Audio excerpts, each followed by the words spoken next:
Hi, I'm Rev Myron. I'm a minister through Pathways of Light, and I've been a Course in Miracles student for over 40 years.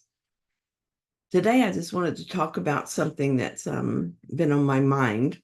It's when I remember when I first started studying the course that I began to realize I had to watch my thoughts and to bring them to the Holy Spirit whenever they were thoughts that weren't bringing me to peace, bringing me to happiness, to God. And I had never actually done it like that before. And I was overwhelmed.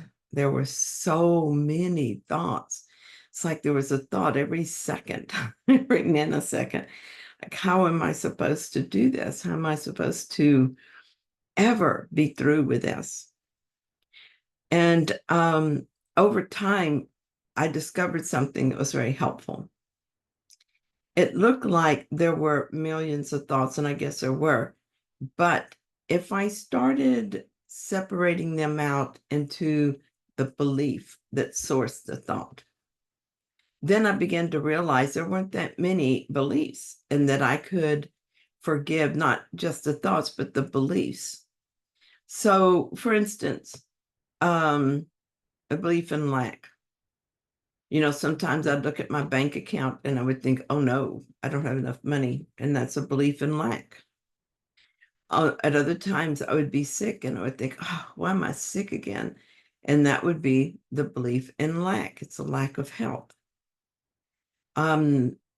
Maybe there was not enough relationships, not enough friendships in my life. And at one time that was true. And that would be the belief in lack. I don't have enough friendships. And there were just so many different ones, so many thoughts that fell under that category. And so I started thinking of it this way. I would imagine buckets sitting in front of me, each bucket a different color, and each one having the belief printed on it. There was lack, there was loss. My brother died, my mother died, and there was a sense of loss. And of course, came with loss. Loss comes grief as well. And there would be other thoughts of loss and the fear of loss. Like, oh, I guess maybe many parents feel the same way. It's like, please do not let my children die before me. It's that fear of loss that would be so intense. Many different forms of loss. So we had loss. I had one that said guilt, because there were a ton of guilt thoughts in my mind at that time. I felt guilty for this. I felt guilty for that. I thought other people were guilty. So guilt was a big issue for me. Another one was victimhood. Like I had thought of myself as a victim for most of my life. I was a victim of my parents, how they raised me. I was a victim. My father was an alcoholic and made our lives miserable.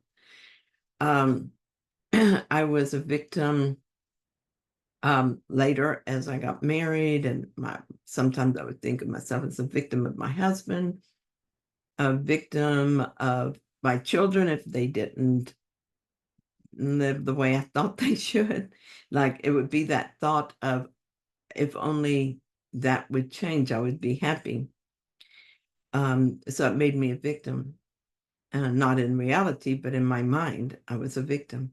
So there was another bucket with that word written on it. And then unworthiness. I didn't think I was as good as most people. I didn't feel like I was as educated, or I was not as wealthy. It was not as pretty. It was, all the unworthiness. Not good enough, just not enough, not enough. And that showed up in many, many different thoughts. Unlovable was another one.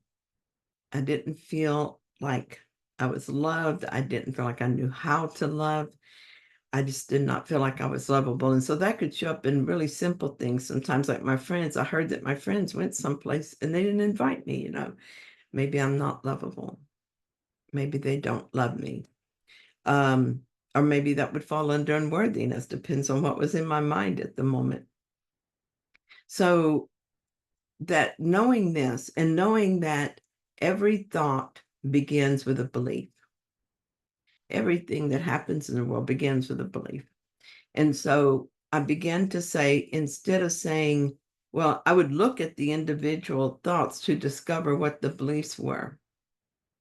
And so then I would say, I forgive this thought. I forgive this belief. I forgive the belief in lack.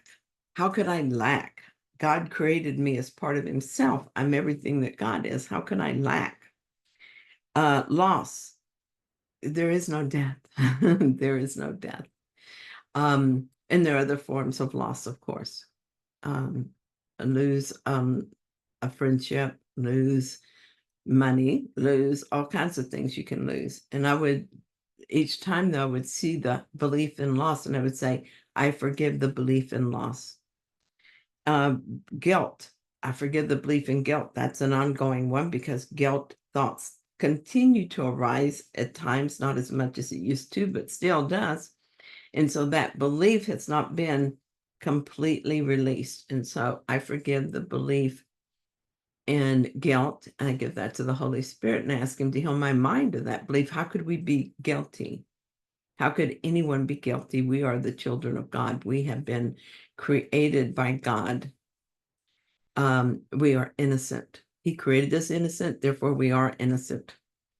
Unworthiness. Unworthiness was a very big one for me. So every time I would have a thought that made me think that I was unworthy or anyone else was unworthy, because if I have the belief in unworthiness, I will apply it.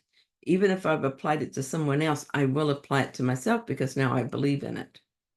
And so I forgive the belief in unworthiness. Jesus says that we can't be unworthy. He says that God decided our worthiness in our creation. He established that. And there's nothing that can happen that would undo what God has done. So we are worthy. The victimhood came up repeatedly when the plumber didn't do a good job and charged me a lot of money and didn't do a good job. I felt like I was a victim of the plumber.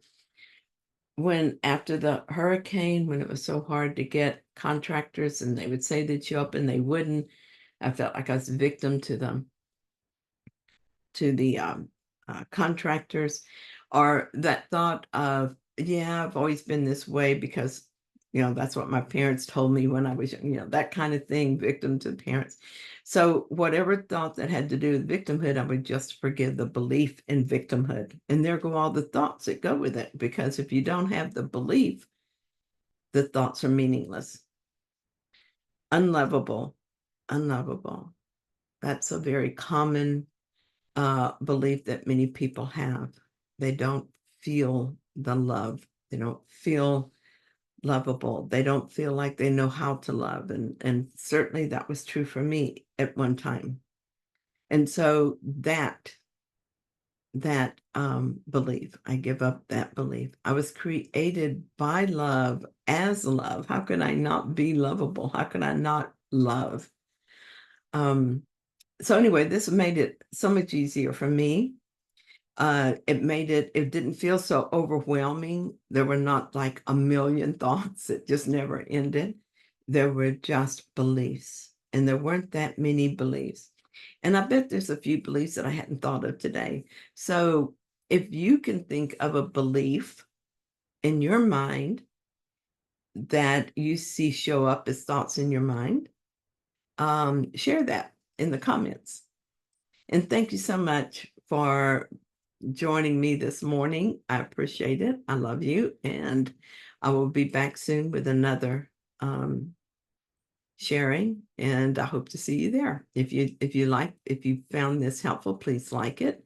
And if you haven't yet, please subscribe. Bye-bye.